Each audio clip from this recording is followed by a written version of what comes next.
आज हम हूक ड्रामे के एपिसोड्स की बात करेंगे। ड्रामा बहुत ही अच्छे तरीके से आगे बढ़ रहा है। आगे बढ़ने से पहले आप प्लीज़ हमारे चैनल को सब्सक्राइब करें और लाइक का बटन भी दबा दें।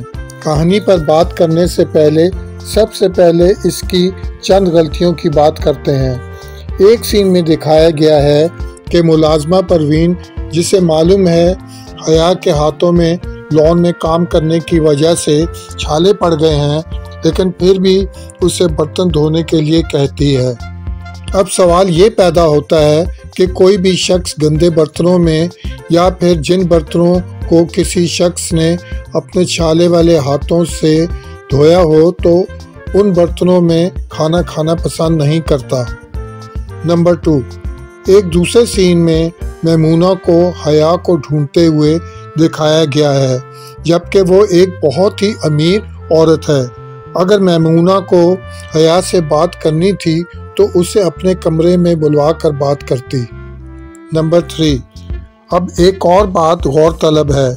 जब एक या दो सीन ख़त्म होते हैं तो ड्रामे के टाइम्स को बढ़ाने के लिए अगले सीन्स की झलकियां दिखाते हैं और फिर उन्हीं सीन्स को ज़रा सी डिटेल्स के साथ दोबारा दिखाते हैं। अब हम कहानी की बात करते हैं। हया के हाथों में लॉन में काम करने की वजह से छाले पड़ गए हैं। मुलाजमा परवीन ये जानने के बावजूद हया को बर्तन धोने के लिए कहती है, जो रो रही है, और बेख्याली में उसके मुंह से जियान का नाम निकल जाता है।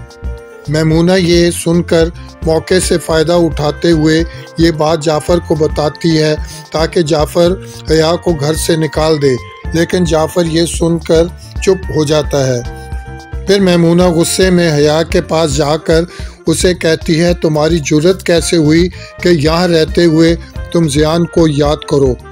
अब मैमूना सोचने लगती है कि इतनी बहुत सारी हया को तकलीफ़ें दी जा रही हैं, लेकिन हया सिर्फ जाफ़र की खातिर इन सब को बर्दाश्त कर रही है।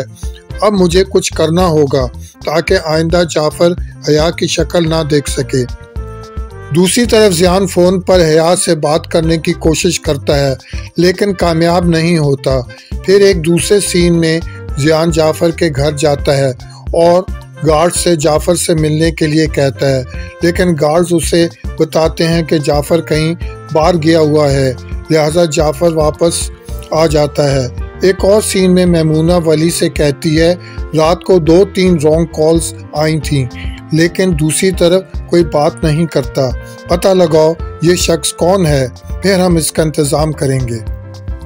रेशम को अब बहुत ज़्यादा हया के लिए हमदर्दी होने लगी है। वो उसे इस हालत में देखकर बहुत दुखी है। फिर एक सीन में वो जाफ़र की माँ से हया को माफ़ करने के लिए कहती है, लेकिन जाफ़र की माँ उसे कहती है, उसने मेरे शहीर को मारा है, मैं उसे माफ़ नहीं कर सकती। फिर रेशम अपनी फूफो से कहती है, मेरे जवान शौहर के कातिल को आप ही ने माफ़ी दिलवाई थी। याद है ना आपने क्या कहा था, सज़ा और जज़ा देने वाला सिर्फ अल्लाह की ज़ात है। फूफो जवाब देती है, तुम्हारे शौहर को गलती से गोली लगी थी, झगड़ा किसी और का था। रेशम जवाब देती है, शहीर भी हया की गोली से नहीं मरा था। इस हादसे के बारे में ज़रा सोचें। फिर वह साड़ी दिखाकर कहती है, इस साड़ी और जाफ़र भाई का निकाह, इन सब बातों का क्या मतलब है? फूफो ज़रा सोचें, और फिर रोते हुए कमरे से निकल जाती है। और फिर बाद में जाफ़र की माँ साड़ी उठाकर रोते हुए सीने से लगा लेती है और साड़ी को प्यार करती है। अब एक और सीन में मैमूना हया को घर से निकालने की कोशिश करती है, लेकिन जाफ़र की माँ उसे रोक देती है और कहती है, ये मेरी मुजरिम है, मेरी कैद में है, इतनी आसानी से मैं इसे आज़ादी नहीं दूंगी। जाफ़र को आ लेने दो, इसके नाम की जो तख्ती इसके गले में पड़ी हुई है पहले उसे उतार ले, उसके बाद हमारी तरफ से ये जिए या मर जाए। मैमूना कहती है, जैसे आपकी मर्जी, और कमरे से गुस्से से निकल जाती है।